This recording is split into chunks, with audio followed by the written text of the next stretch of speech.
to her art and meaning in the quiet rhythms of painting. Her life is shaped by the lingering shadows of her love affair with Oki, a relationship that left her not only emotionally scarred, but also physically marked by the loss of her unborn child. The pain never truly leaves her, instead transforming into a persistent undercurrent that informs her work and her way of engaging with the world. Otoko's existence in Kyoto is defined by a delicate balance between beauty and sadness, as she channels her suffering into the creation of exquisite, haunting paintings that attract admiration and evoke deep emotion in those who view them. 3. Sakami Keiko. Keiko is Otoko's young protege and lover, a woman of striking beauty and passionate temperament. Unlike Otoko, who is introspective and gentle, Keiko is bold, impulsive, and at times dangerously manipulative. Her devotion to Otoko is fierce and uncompromising, shaped as much by love as by a desire to protect her mentor from further harm. Keiko resents the pain Oki caused Otoko and harbors a growing obsession with enacting vengeance on his family. Her actions are motivated by a complex blend of possessiveness, love, and a sense of justice warped by her youth and intensity. The story begins as Oki, now an established and aging novelist, is drawn back to the memories of his affair with Otoko. His latest novel, based on that relationship, has brought him fame, but also a quiet sense of guilt and longing. On New Year's Eve, filled with nostalgia and a yearning to reconnect with his past, Oki travels from Tokyo to Kyoto to hear the temple bells, a ritual he once shared with Otoko. He hopes to see her again, not fully understanding the impact of his actions so many years ago. In Kyoto, Otoko lives a life that appears serene on the surface, but is filled with the silent ache of loss and longing. Her relationship with Keiko provides her with companionship and a measure of comfort, but the wounds of her youth remain unhealed. When Oki reaches out to her, Otoko is thrown into emotional turmoil. Old memories resurface: the sweetness of first love, the devastation of betrayal, the agony of losing her child, and the isolation that followed.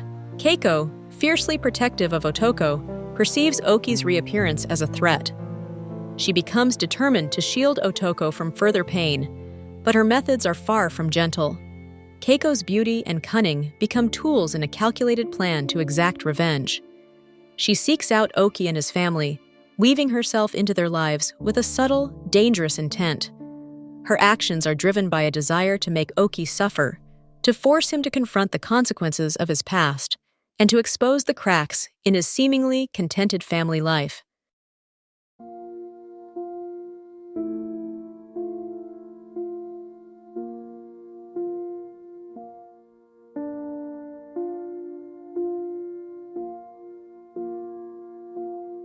Oki, a reflection of the pain he once caused Otoko, a cycle of suffering that repeats across generations. The novel explores the psychological complexities of its characters, depicting how the wounds of the past can fester and influence the present, how beauty and suffering are often intertwined, and how vengeance can become both an expression of love and a source of further tragedy.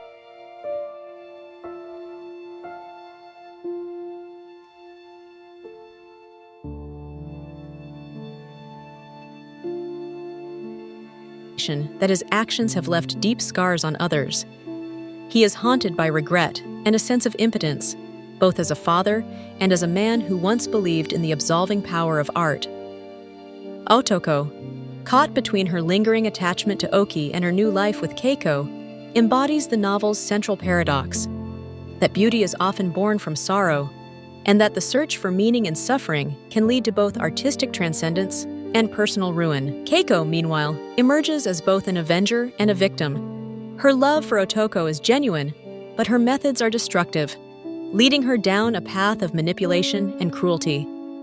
Her actions force Oki's family to confront uncomfortable truths, exposing the fragility of their happiness and the unresolved pain beneath their orderly existence.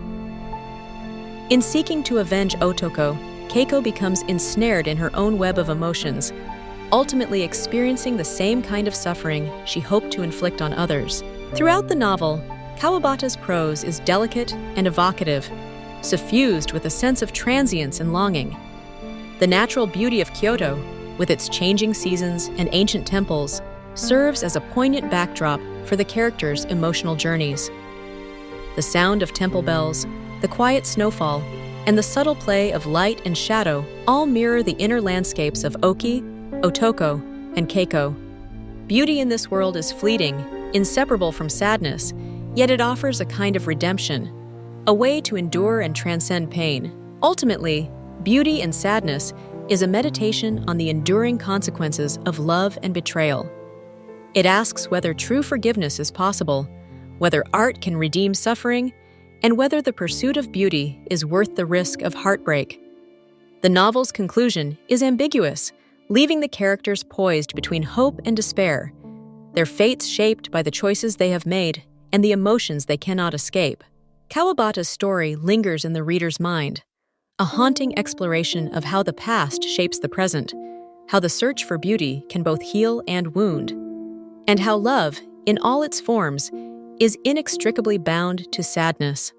Through the intertwined lives of Oki, Otoko, and Keiko, the novel reveals the profound complexity of the human heart, where beauty and tragedy are forever entwined. To painting. On the outside, Otoko appears calm and forgiving, but deep inside, she is still wounded by her unfinished love affair with Oki, 3. Sakami Keiko, Otoko's young student and lover. Keiko is both infatuated and extremely jealous. When she learns about the old love affair between her teacher and Oki, she develops hatred and seeks revenge. After many years, on New Year's Day, the writer Oki Toshio, now in his twilight years, decides to go to Kyoto to hear the bells of Gion Temple. This is not only a spiritual journey, but more deeply, he wants to find traces of the past, where he once had a passionate but sinful love affair with the young girl Ueno Otoko. That love affair left Otoko with a wound that was difficult to heal. When she was only 15 years old, she became pregnant with Oki and lost the child. Meanwhile, Oki returned to his family, continued his career, and even used that tragedy as inspiration to write novels, making him famous. Otoko quietly withdrew from Tokyo, went to Kyoto to live in solitude, and devoted herself to painting. When Oki and Otoko met again, both had passed their youth. The encounter did not explode with passionate emotions, but was like an old knife wound being reopened, silently stinging. Otoko was calm on the outside, seemingly forgiving, but deep down, the old memories were still haunting darkness. Next to Otoko at this time was Sakami Keiko, her student, and also her young lover. Keiko both admired and was infatuated with Otoko, but at the same time harbored intense jealousy towards her teacher's past love. When Keiko learned about the old relationship between Oki and Otoko, her hatred flared up. She felt that Otoko had her youth ruined, her child stolen, and her happiness all because of Oki's selfishness. In Keiko's eyes, the other man deserved to pay the price. Although Otoko did not want revenge, Keiko still decided to act, thinking that she would protect Otoko by punishing Oki.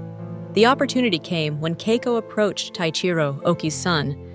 Unlike his father, Taichiro was an innocent, kind-hearted young man, completely unaware of the hatred hidden behind him.